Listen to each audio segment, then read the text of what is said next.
Hai semua, apa khabar hari ini? Cikgu Hanis harap awak semua sihat dan ceria. Baiklah, hari ini kita akan belajar bahasa Melayu yang bertajuk kata berimbuhan awalan dan akhiran. Jom belajar bersama-sama? Tetapi sebelum itu, awak perlu tahu apa itu kata dasar. Kata dasar ialah kata yang belum menerima sebarang imbuhan.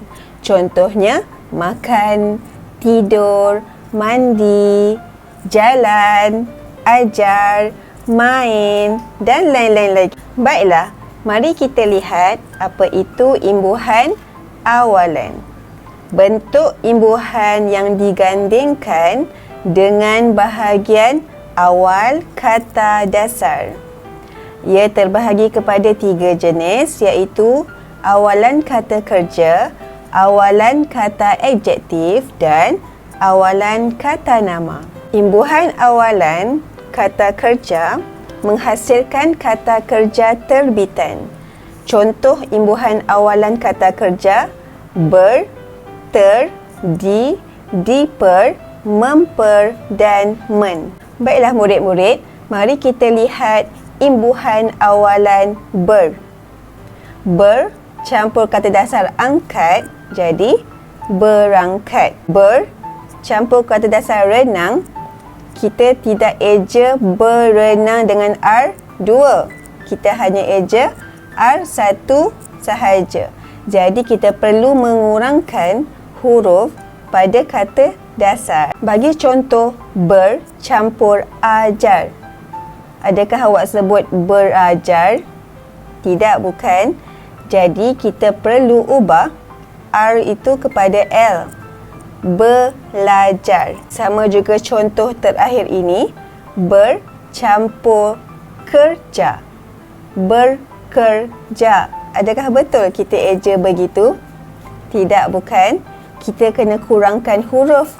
Jadi berkerja perlu dibuang huruf R pada imbuhan ber tadi. Jadi perkataan sebenar yang kita selalu sebut bekerja. Baiklah murid-murid, mari kita lihat pula imbuhan awalan ter. Ter campur angkat. Jadi senang, terangkat. Kita tidak perlu menambah atau mengurangkan huruf pada mana-mana imbuhan dan kata dasar itu. Mari lihat contoh kedua ini, tercampur rasa. Jadi terasa. Adakah betul? Tidak, bukan. Kita perlu membuang satu huruf R. Kerana kedua-dua R tidak boleh berada dalam satu perkataan. Jadi sebutan yang betul adalah terasa. Contoh lain untuk ter campur rendah. Terendah. R ada 2. Jadi kita perlu buang satu R menjadi terendah. Senang, bukan? Baiklah murid-murid, mari kita lihat imbuhan awalan di. Awalan yang digandingkan dengan kata dasar untuk membentuk kata kerja pasif bagi pelaku orang yang ketiga. Contohnya, di campur lantik, dilantik. Di campur beli, dibeli. Di campur hantar, dihantar. Dan selalunya ayat untuk imbuhan di ini perlu ditambah perkataan oleh. Contohnya, beg yang dibeli oleh abang itu agak mahal harganya. Baiklah, mari kita lihat contoh imbuhan diper pula. Awalan diper ialah awalan yang membentuk kata kerja pasif yang wujud dalam satu bentuk sahaja, iaitu diper. Contohnya, diper campur dalam, diperdalam. Diper campur kecil, diperkecil. Baiklah, mari kita lihat imbuhan awalan memper. Awalan memper ialah awalan membentuk kata kerja yang wujud dalam satu bentuk sahaja, iaitu memper. Jadi untuk imbuhan ini tidak perlu menambah atau mengurangkan huruf. Contohnya, memper campur oleh. Jadi, memperoleh. Memper campur besar menjadi memperbesar. Untuk imbuhan awalan men pula, terbahagi kepada 4, iaitu meng, me, men dan mem. Baiklah, mari kita lihat imbuhan men, iaitu meng. Meng campur kata dasar ikat, jadi mengikat. Contoh seterusnya, meng campur cat. Bagaimana awak sebut? Mengcat? Salah. Kita perlu menambah huruf I. Jadi apa sebutan yang betul? Ya, mengecat. Baiklah, contoh imbuhan men bagi me, iaitu me tambah kata dasar rasa, jadi merasa. Contoh seterusnya, me campur kata dasar suruh. Kita tidak boleh berkata mesuruh. Kita perlu menukar S kepada NY. Jadi, apakah sebutan yang betul? Ya, menyuruh. Sama juga contoh ini, metulis. Kita tidak sebut metulis. Kita perlu ubah huruf T kepada huruf N. Jadi sebutannya adalah ya, menulis. Mari kita lihat contoh men yang ketiga, iaitu men. Men campur kata dasar desak, jadi mendesak. Baiklah, mari kita lihat mem. Mem campur proses. Sebut seperti biasa, memproses.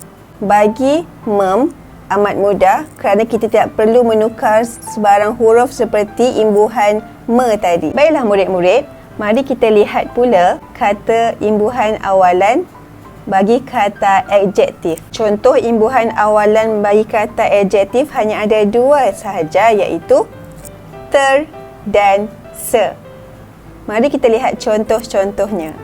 Contoh bagi imbuhan ter, iaitu tercantik, terbesar, tertua.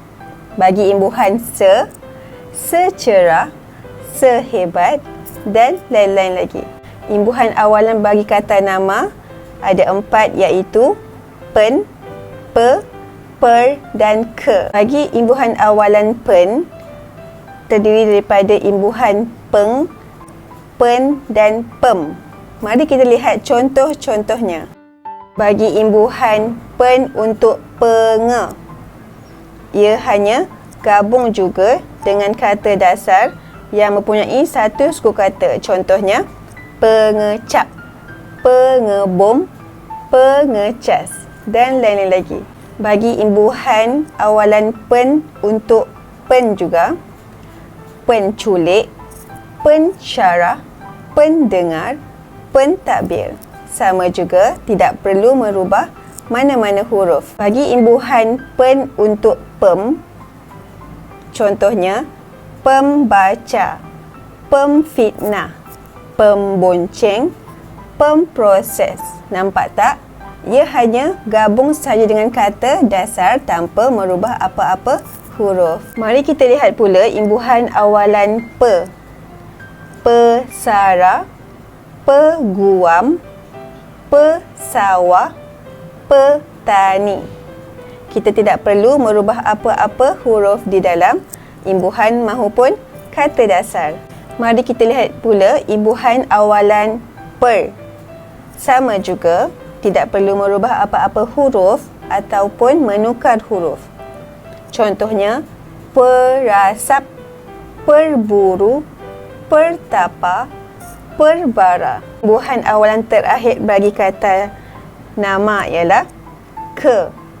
Contohnya, ketua, kekasih, kehormat dan lain lagi. Sama juga, tidak perlu menambah atau menukar mana-mana huruf di dalam imbuhan mahupun kata dasar. Baiklah murid-murid, Tadi kita telah pun belajar mengenai kata imbuhan awalan. Sekarang mari kita lihat pula kata imbuhan akhiran.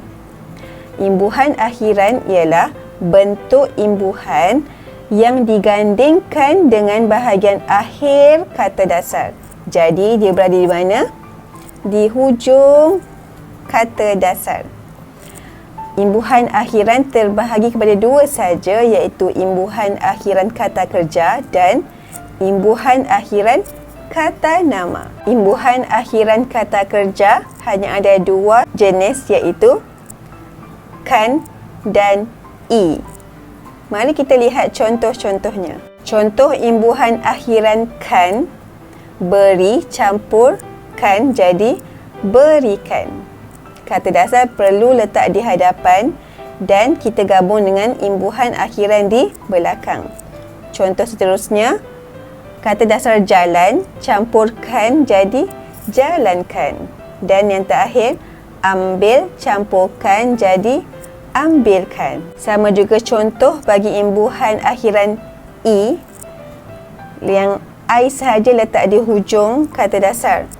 Contohnya, kata dasar jauh campur i, iaitu jauhi. Contoh campur I jadi contohi. Dan yang terakhir, serta campur i jadi sertai. Imbuhan akhiran yang terakhir bagi kata nama hanya satu saja, iaitu an. Mari kita lihat contohnya. Contoh bagi imbuhan akhiran an, kata dasar tulis campur an menjadi tulisan. Manis campur an menjadi manisan. Bekal campur an menjadi bekalan. Dan banyak lagi contoh-contoh lain. Baiklah murid-murid, setakat ini sahaja pelajaran kita pada hari ini. Cikgu Hanis harap awak faham mengenai imbuhan awalan dan imbuhan akhiran tadi. Jika tidak faham, tontonlah video ini berulang-ulang kali. Semoga kita berjumpa lagi. Bye! Terima kasih kerana sudi menonton. Jangan lupa like dan subscribe.